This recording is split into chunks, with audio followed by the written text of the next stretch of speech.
Welcome to my YouTube channel Saraswati commerce academy. तो friends, आज हम करने वाले हैं company accounts issue of debentures का नेक्स्ट टॉपिक। आज के हमारे टॉपिक का नेम है टाइप्स ऑफ डिबेंचर्स, या फिर हम कहें काइंड्स ऑफ डिबेंचर्स या फिर टाइप्स ऑफ डिबेंचर्स। आपके एग्जाम में किसी भी तरीके से क्वेश्चन आ सकता है कि what are the types of debentures या फिर what are kinds of the debentures. तो आपको इन सभी डिबेंचर्स को एक्सप्लेन करके लिखना होगा वन बाय वन, या फिर आपके एग्जाम में 2 या 4 मार्क्स का ये भी क्वेश्चन आ सकता है। आपको किसी एक डिबेंचर के बारे में भी पर्टिकुलर पूछ सकते हैं कि इसके बारे में आप उसको डिफाइन करो, तो आपको वो डिफाइन करना पड़ेगा कि इसके बारे में क्या बताया गया है। तो अब देखिए, तो हमारे पास 7 टाइप्स के डिबेंचर्स होते हैं। तो वन बाय वन अभी हम सभी को क्लियर करते चलेंगे कि इसके बारे में क्या डिफाइन किया गया है। फर्स्ट है सिक्योर डिबेंचर। सिक्योर डिबेंचर का मतलब क्या होता है, जो हमने अभी पिछले वीडियो लेक्चर में हमने बात की थी कि जो हमारे डिबेंचर्स होते हैं इसकी हमने की थी करेक्टरिस्टिक्स। तो हमने उसमें बात की थी कि जो हमारे डिबेंचर्स होते हैं वो कंपनी के एसेट्स पे क्या होते हैं, सिक्योर होते हैं। आजकल हमारे इंडिया में इसी तरीके की इसका चला हुआ है कि जो डिबेंचर्स जो है वो कंपनी के एसेट्स पे क्या होते हैं, सिक्योर होते हैं। यानी कि कंपनी की कुछ स्पेशल एसेट्स भी हो सकती है, या फिर ऐसा भी हो सकती है कि सारी की सारी एसेट्स को ही कंपनी को क्या कर दिया जाता है कि मोर्टेज पे रख दिया जाता है। अगर कंपनी के कुछ पर्टिकुलर एसेट्स ही यानी कि कुछ स्पेशल एसेट्स ही क्या है, चार्ज पे रखी गई है यानी कि मोर्टेज पे रखी गई है, तो उनको तो हम बोलते हैं कि इसके ऊपर फिक्स चार्ज है। और अगर ये है कि कंपनी की सारी एसेट्स ही उसके ऊपर मोर्टेज पे रखी हुई है तो हम उसको बोलते हैं फ्लोटिंग चार्ज। अगर फ्लोटिंग चार्ज है तो हम कंपनी जो है उसके एसेट्स को सेल परचेज कर सकती है अगर वो एक बार उसकी पेमेंट कर देती है तो। और अगर नहीं करती तो अगर ये मान लो बाय द चांस अगर कंपनी जो है, इसको सिक्योर क्यों बोला जाता है, अगर बाय द चांस कंपनी किसी की पेमेंट नहीं कर पाती किसी डिबेंचर्स होल्डर की, तो वो जो डिबेंचर्स होल्डर होते हैं यानी कि सभी के लिए अलग अलग एसेट्स होती हैं जिसके लिए वो सिक्योरिटी पे रखी जाती है कंपनी की एसेट्स।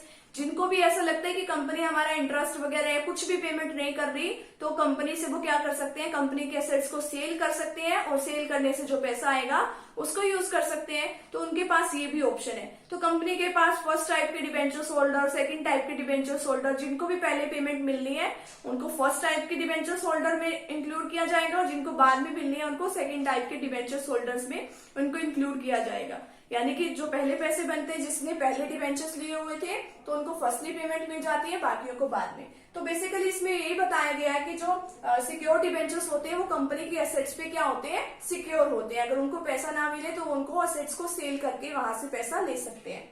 सेकेंड है अनसिक्योर्ड डिबेंचर्स। जैसा कि इसके नेम से ही पता चल रहा है कि ये अनसिक्योर्ड है, कंपनी इसके लिए कोई भी एसेट जो अपनी मोर्टेज पे नहीं रखती, ठीक है, तो वो काफी अनसिक्योर्ड क्रेडिटर्स माने जाते हैं, क्योंकि उनको ये नहीं पता कि अगर बाय द चांस कंपनी अगर नहीं दे सकती पेमेंट तो उनको कुछ भी नहीं मिलेगा। ना तो वो कोई एसेट सेल कर सकते और ना वो कुछ कर सकते, ना वो पेमेंट ले सकते। अगर कंपनी बंद हो जाए तो उनके पास कोई ऑप्शन नहीं है। तो इसीलिए ये इंडिया में इतना पॉपुलर जो सिस्टम जो है अनसिक्योर्ड का अभी नहीं है, यही चला हुआ है सिक्योर्ड डिबेंचर्स।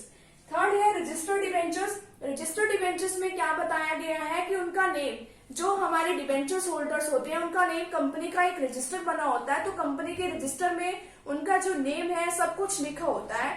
तो उन्हीं पर्सन्स को ही, उन्हीं डिबेंचर्स होल्डर को ही कंपनी क्या देती है, इंटरेस्ट देती है, और जो प्रिंसिपल अमाउंट है उन्हीं को ही देती है।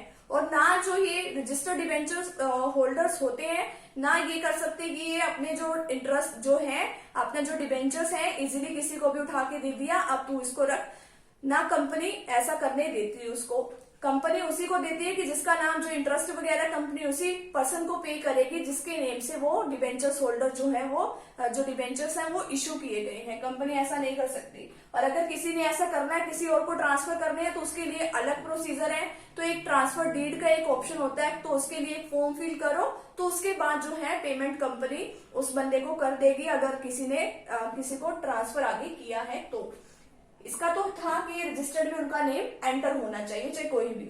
अब नेक्स्ट आता है बियरर डिबेंचर्स। बियरर डिबेंचर्स का मतलब क्या होता है कि किसी का नाम कहीं पर भी एंटर नहीं होता, जिसके पास वो डिबेंचर होता है तो कंपनी उसको क्या करती है, उसको सारा इंटरेस्ट और उसका जो भी है प्रिंसिपल अमाउंट वो दे देती है, ठीक है। तो इसके अंदर ये बताया गया, और इसलिए अगर किसी ने किसी को ट्रांसफर करना है तो वो भी हो जाता है। फिफ्थ पॉइंट बताया गया है कि रिडीमेबल डिबेंचर्स। रिडीमेबल का रिडीम करने का मतलब क्या होता है कि कंपनी ने क्या लिया होता है, पर्सन से, डिबेंचर्स होल्डर से एक तरीके का लोन लिया हुआ होता है। तो कंपनी को थोड़ी टाइम पीरियड के बाद उनका पैसा यानी कि लॉन्ग टाइम पीरियड के बाद उनका पैसा कभी ना कभी तो लौटाना होता है। तो अगर कंपनी अपनी पूरी लाइफ टाइम में इसको लौटा देती है तो उसको रिडीमेबल डिबेंचर्स बोला जाता है। तो ये भी काफी पॉपुलर डिबेंचर्स हैं। नेक्स्ट आता है इरिडीमेबल डिबेंचर्स, यानी कि जिनको कंपनी अपने कभी भी लाइफ टाइम में रिडीम नहीं करती, कभी भी उनको पेमेंट नहीं करती, जब कंपनी वाइंड अप होने जाती है तब उनको पेमेंट करती है। ठीक है।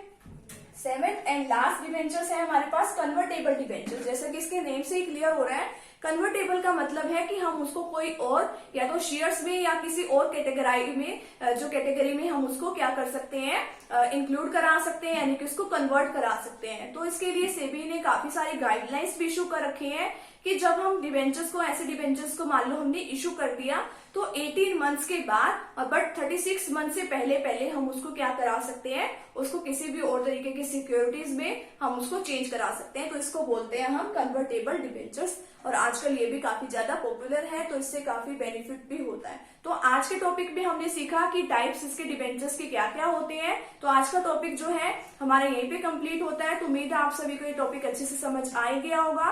तो फ्रेंड्स, अगर आप चैनल पर न्यू हो तो चैनल को सब्सक्राइब जरूर कर दीजिएगा और वीडियो को लाइक जरूर कर दीजिएगा। मिलते हैं नेक्स्ट टॉपिक के साथ एंड नेक्स्ट वीडियो के साथ। Thank you very much.